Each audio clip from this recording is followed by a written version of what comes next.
December 19th, 1944, Verdun, France. The map showed a nightmare.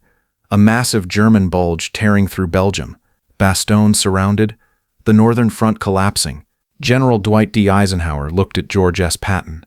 "George, I need your Third Army to turn north. Stop the offensive in the Saar. Relieve Bastogne." Patton's army. 250,000 men. Hundreds of tanks, all aimed east at Germany's heart. Eisenhower was asking him to pivot 90 degrees. In winter, across frozen roads. "How soon can you start?" Eisenhower asked. Every officer in the room knew the answer. A week, maybe 10 days. Patton smiled. 48 hours, 3 divisions. The room went silent. Bradley thought he was joking. The logistics officers stared. It was impossible. But Patton had been planning this move in secret for 3 weeks. This is the story of the most audacious maneuver in military history. The 48 hours that saved Bastogne. To understand what Patton did, you first need to understand where he was and what he was doing when the Germans attacked. On December 16, 1944, 3 days before that meeting in Verdun, Patton was deep in eastern France near the German border. His Third Army was locked in brutal combat around the Saar River. The fighting was slow, bloody.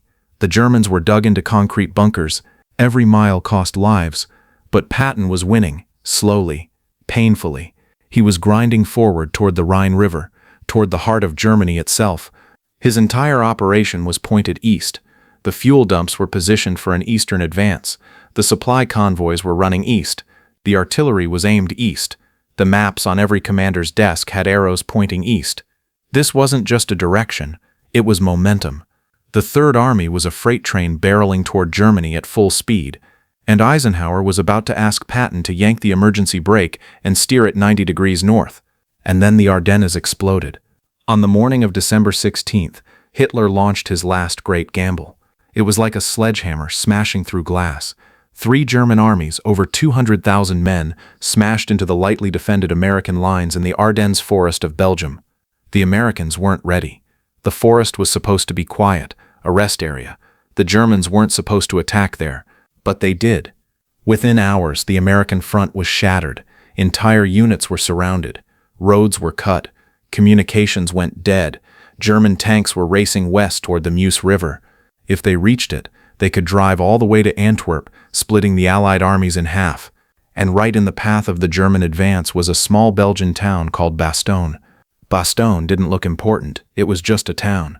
But it sat at a crossroads. 7 roads met there. It was the knot holding the entire front together. If the Germans wanted to keep driving west, they needed those roads. And the Americans knew it. The 101st Airborne Division was rushed to Bastogne with orders to hold at all costs. By December 19th, Bastogne was surrounded. The paratroopers were cut off. Low on ammunition. Low on food. The weather was terrible.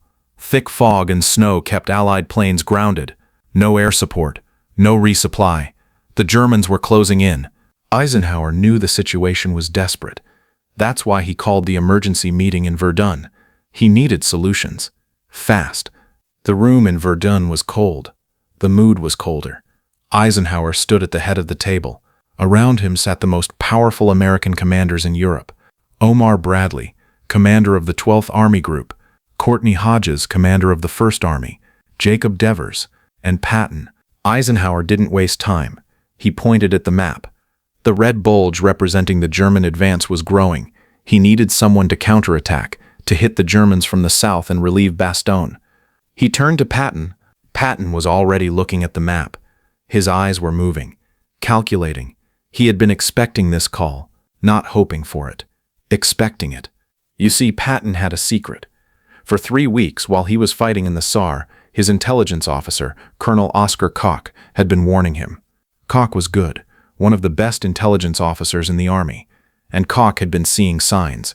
German units disappearing from the front, radio silence, troop movements. Something was building. Koch told Patton the Germans were planning something big. Most commanders ignored reports like that. The Germans were losing. Everyone knew it. Why would they attack? But Patton didn't ignore it. He listened. And while everyone else was playing checkers, Patton was playing chess. He told his staff to prepare contingency plans. 3 of them. Plans for what the Third Army would do if the Germans attacked in the north. Plans that assumed Eisenhower would call and ask Patton to turn his army and drive north into Belgium. Nobody else knew about these plans. Not Bradley. Not Eisenhower. Patton kept them quiet. He didn't want to look like he was second-guessing the high command, but he wanted to be ready. So when Eisenhower asked how soon Patton could attack, Patton already had the answer. 48 hours. Bradley's jaw dropped. You could hear the disbelief in the room. 48 hours? To disengage from a battle, turn an entire army 90 degrees, move it over 100 miles north on icy roads in the middle of winter, and attack an enemy that outnumbered you? Eisenhower stared at Patton. He thought Patton was being reckless. Patton had a reputation. Aggressive. Sometimes too aggressive. Eisenhower used the word fatuous. He worried Patton would rush north with a half-ready force and get destroyed. But Patton wasn't guessing. He pulled out a notebook. He showed Eisenhower the plans. 3 divisions, the 4th Armored Division, the 26th Infantry Division, the 80th Infantry Division. He had routes mapped. He had already alerted his commanders. His staff was ready to execute. Eisenhower looked at the plans. He looked at Patton, and he made the call. Do it. Patton left the meeting and drove straight back to his headquarters in Nancy, France. He arrived after midnight. His staff was waiting. They had been waiting for days, quietly preparing. Now it was real. Patton's chief of staff, General Hobart Gay, gathered the officers. Patton stood in front of the map and laid it out. The Third Army would execute a 90-degree pivot. 3 entire divisions, tens of thousands of men, hundreds of tanks, thousands of trucks would stop fighting east, turn north, and drive into Belgium. The 4th Armored Division would lead. They were Patton's best, fast, aggressive. Their commander, Major General Hugh Gaffey, was a tank officer who understood speed. The 26th Infantry and the 80th Infantry would follow, providing support and holding ground. The orders went out immediately.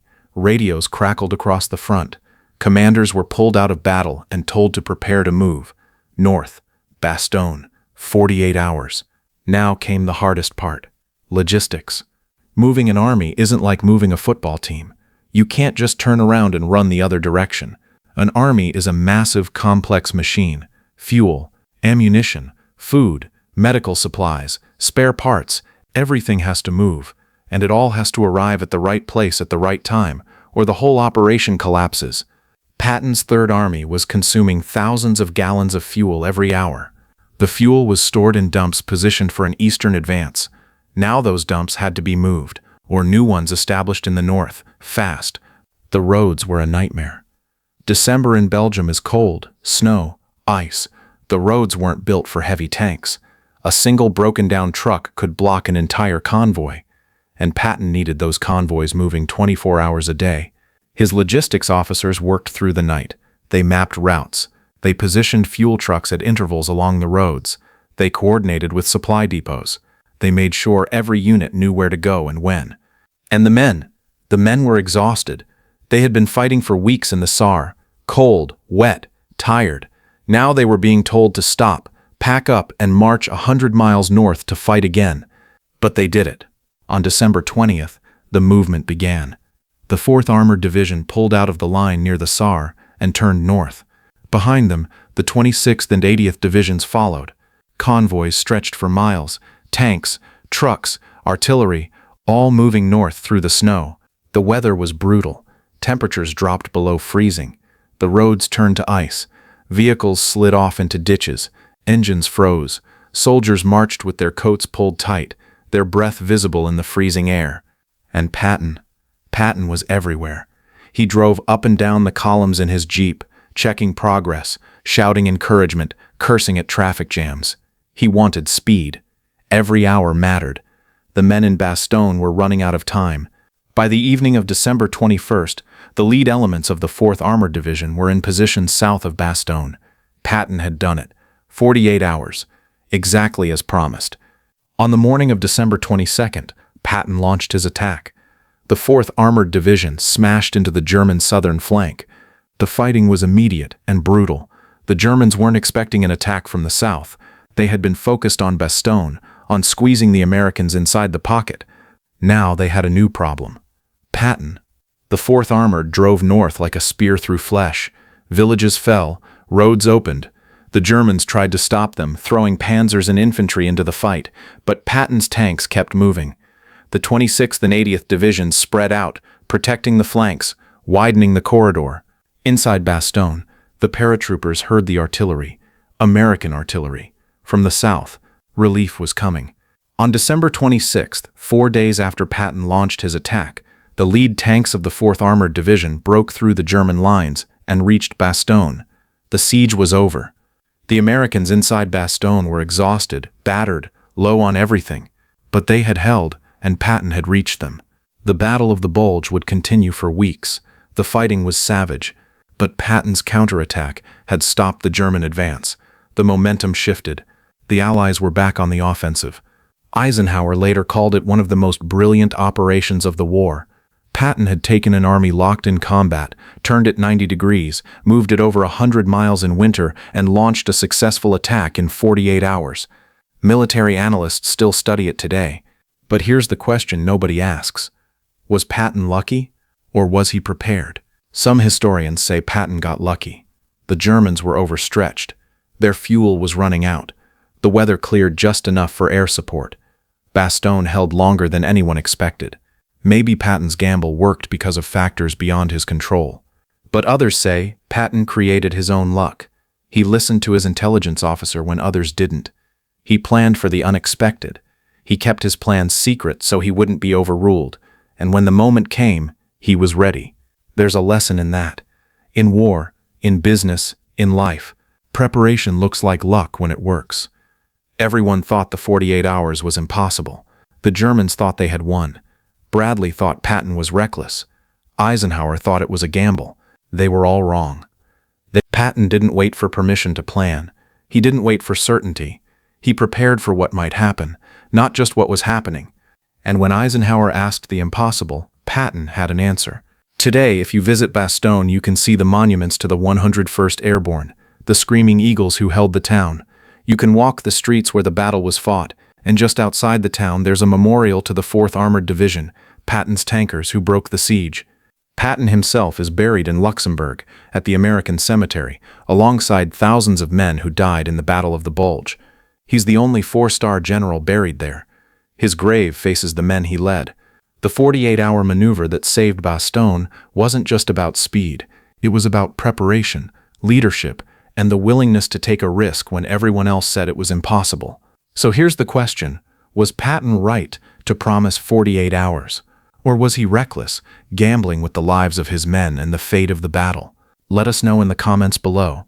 And if you want more untold stories from World War II, make sure to subscribe.